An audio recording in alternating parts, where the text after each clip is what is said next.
célébrée aujourd'hui en Côte d'Ivoire. La maladie est en baisse dans le district de Yamoussoukro. Ouverture hier du Festival panafricain du cinéma et de la télévision de Ouagadougou 2017. 13 films pour la Côte d'Ivoire, invités d'honneur à cet événement. Enfin, la 54e édition du Salon de l'agriculture en France. La Côte d'Ivoire est également présente à ce rendez-vous du monde agricole. Bonsoir à tous et merci de nous suivre. La Côte d'Ivoire se mobilise donc aujourd'hui contre la lèpre. Cette maladie chronique d'origine bactérienne est en déclin dans le pays, notamment dans le district de Yamoussoukro. Par exemple, en 2012, le nombre de cas est passé de 20 à 6 en 2016. Un peu plus loin, à Daloa, chef-lieu de la région du Haut-Sassandra, plusieurs établissements sanitaires ont reçu du matériel médical d'une valeur de 63 millions de francs CFA. Ce don du maire Samba Coulibaly vise à faciliter l'accès aux soins de santé aux populations. Les détails avec Konaté Nganan. Des lits d'hospitalisation et d'opération, des chaises sanitaires, des fauteuils roulants pour handicapés moteurs sont en autres les dons faits par le premier magistrat de la commune de Daloa aux différents centres de santé de la région du Haut-Sassandra. Nous sommes là au CHR, qui est la plus grande formation sanitaire de la région ici, pour les appuyer avec quelques lits, avec quelques éléments, des équipements qui mettent à l'aise leurs patients. Donc c'est essentiellement ça. Les bénéficiaires se sont engagés à veiller au bon usage de cet important matériel médical, tout en exprimant leur reconnaissance à l'endroit du donateur Samba Coulibaly. Nous avons eu des lits d'hospitalisation et plusieurs autres équipements. Cela nous permettra de prendre en charge les enfants et les malades adultes comme il se doit. Ça va nous permettre d'améliorer notre plateau technique et surtout de nous occuper à redonner la santé aux malades, puisque c'est pour cela que nous existons ici à Daloa. Ce don de matériel de santé d'une valeur de 63 millions de francs CFA va contribuer certainement au renforcement des moyens de prise en charge des malades de la région. Au chapitre culture, le lancement hier du Festival panafricain du cinéma et de la télévision de Ouagadougou 2017.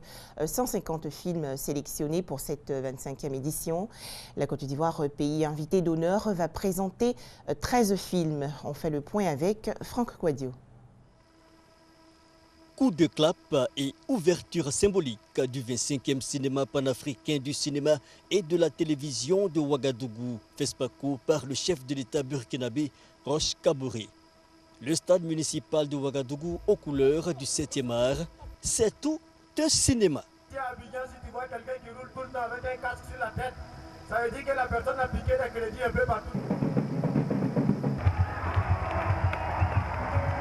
Une édition placée sous le signe de la formation au métier du cinéma et de l'audiovisuel. Et cela a raison, mieux formé pour un cinéma compétitif et réaliste. L'Afrique en a bien besoin. Nous ne devons pas constamment nous laisser inféoder par la culture des autres.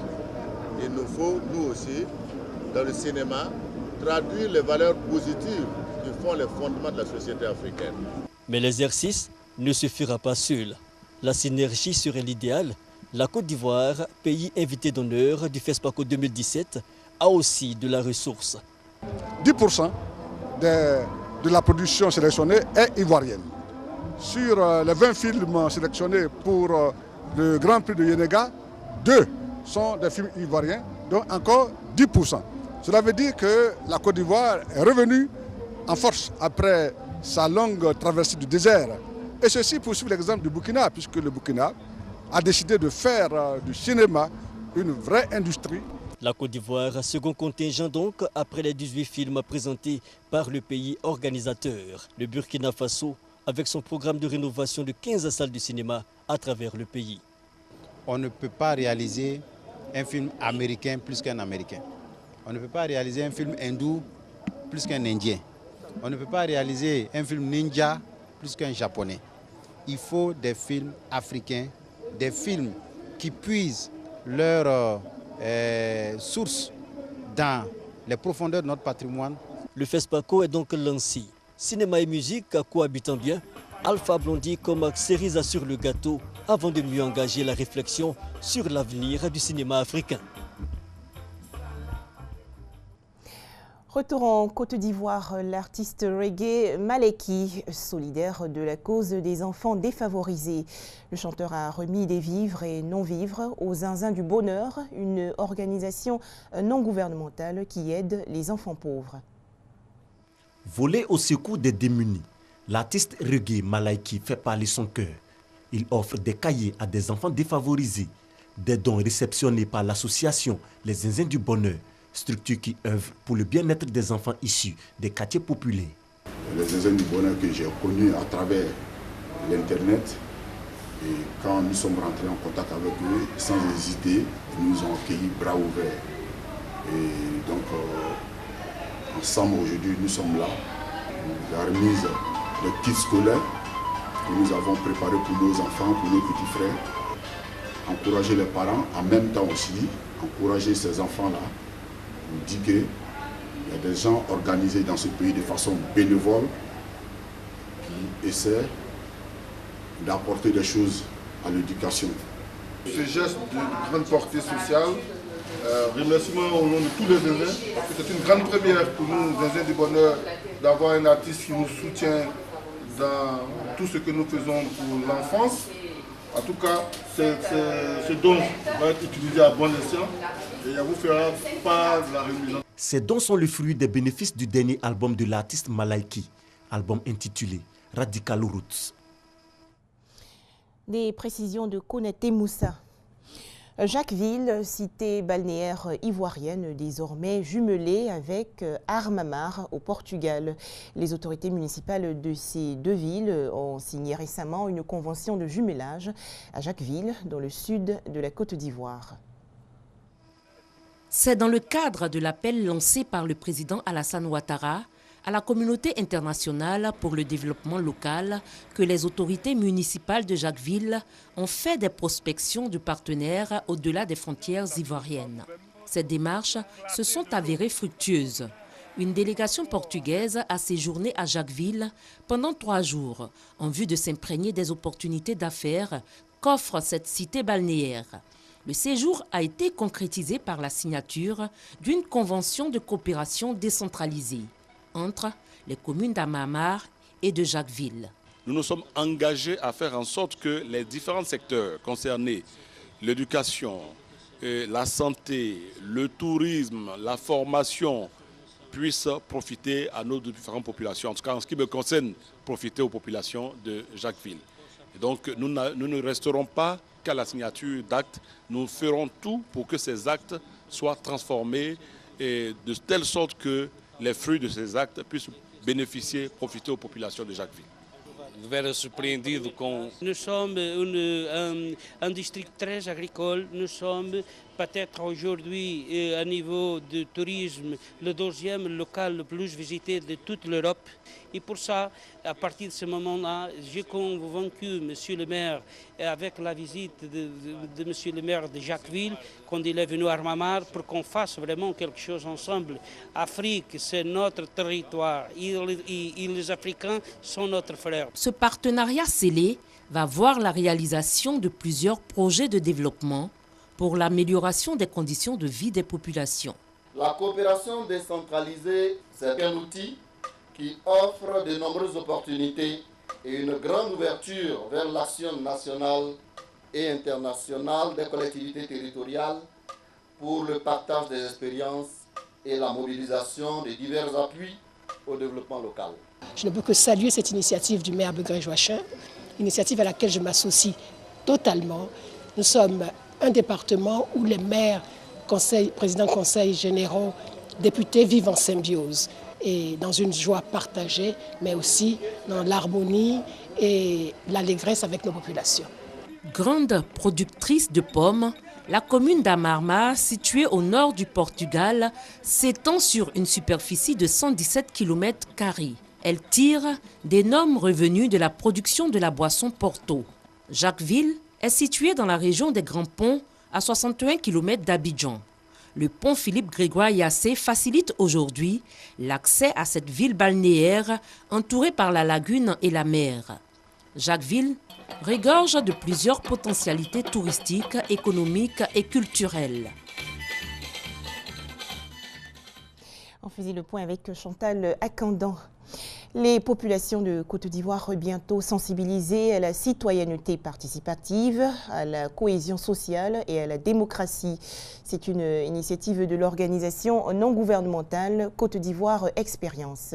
Cette structure a initié récemment un projet de formation de ses formateurs des relais communautaires. Les explications de Herman Niamien. 3 jours pour outiller les formateurs relais communautaires sur l'éducation à la citoyenneté participative, la cohésion sociale et les valeurs démocratiques. L'initiative est de l'ONG Femmes Côte d'Ivoire Expérience FCS. À travers cette formation, l'ONG entend leur donner les rudiments nécessaires afin qu'ils soient des ambassadeurs de la paix dans leurs différentes localités. Ces relais ont pour mission d'éduquer les communautés dans leurs localités respectives. Alors, nous avons jugé bon de les outiller, de bien les équiper afin de conduire ces missions. Comment faciliter la cohabitation entre communautés? Quels sont les droits et devoirs d'un citoyen? Pourquoi promouvoir la démocratie et le dialogue sont quelques thèmes abordés au cours de cette formation. Lorsque dans une société, on est citoyen, on accomplit ses devoirs et qu'on jouit de ses droits, et qu'on applique les principes et les valeurs démocratiques, on ne peut pas ne pas aboutir à la cohésion sociale. À l'issue des 3 jours de formation, les participants venus des différents départements de la région du Bélier et du district autonome de Yamoussoukro se disent satisfaits des connaissances acquises. Pendant ces 3 jours, nous avons eu des notions sur ce que c'est que un citoyen.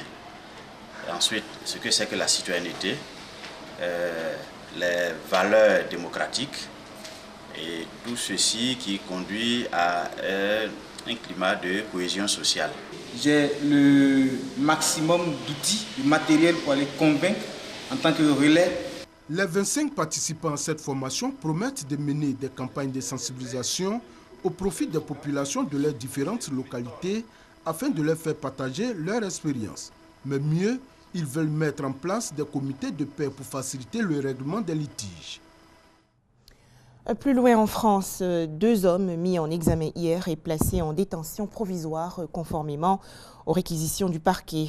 Soupçonnés de projeter un attentat dans le pays, ils avaient été interpellés en début de semaine, l'un à Marseille et l'autre à Clermont-Ferrand. Toujours en France, la 54e édition du Salon de l'agriculture. Cet événement qui rassemble chaque année tous les acteurs du monde agricole s'est ouvert hier à Paris. La Côte d'Ivoire est représentée par une forte délégation conduite par le ministre Mamadou Sangafoa.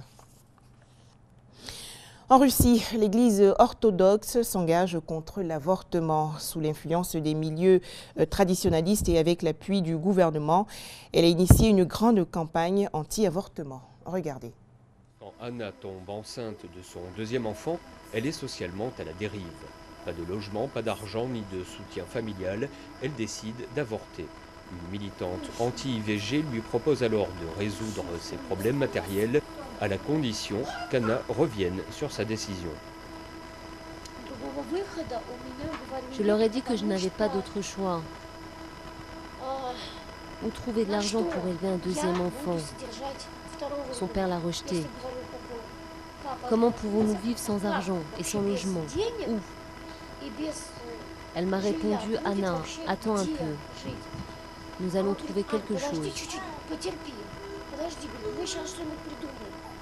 Aujourd'hui, Anna vit avec ses 2 enfants dans ce foyer de Moscou, ouvert en 2012 par des militants anti-avortement. Ici, au nom des valeurs orthodoxes et patriotiques, on fournit gîtes et couverts à une dizaine de mères et futures mères. La sécurité de notre État dépend du type de population que nous avons. Si nous voulons être en mesure de défendre notre pays, nous devons restaurer les valeurs familiales traditionnelles.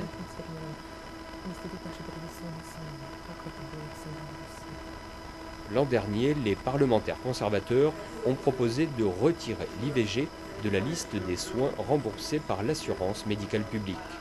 Le projet de loi n'a pas été adopté, mais la puissance grandissante du lobby anti-avortement inquiète les féministes. La prévention de l'avortement, au sens où l'entendent certains fonctionnaires, c'est-à-dire convaincre la femme de ne pas avorter et l'obliger à conserver un enfant non désiré, s'apparente à de la torture. Nous sommes absolument contre. Sous l'influence de l'Église orthodoxe, le gouvernement a triplé en 3 ans le nombre de centres d'accueil anti-IVG. D'après les autorités russes, plus de 39 000 femmes seraient déjà dans le même temps revenues sur leur choix d'avorter. Voilà, merci de nous avoir suivis et bon début de semaine à tous sur RTI2.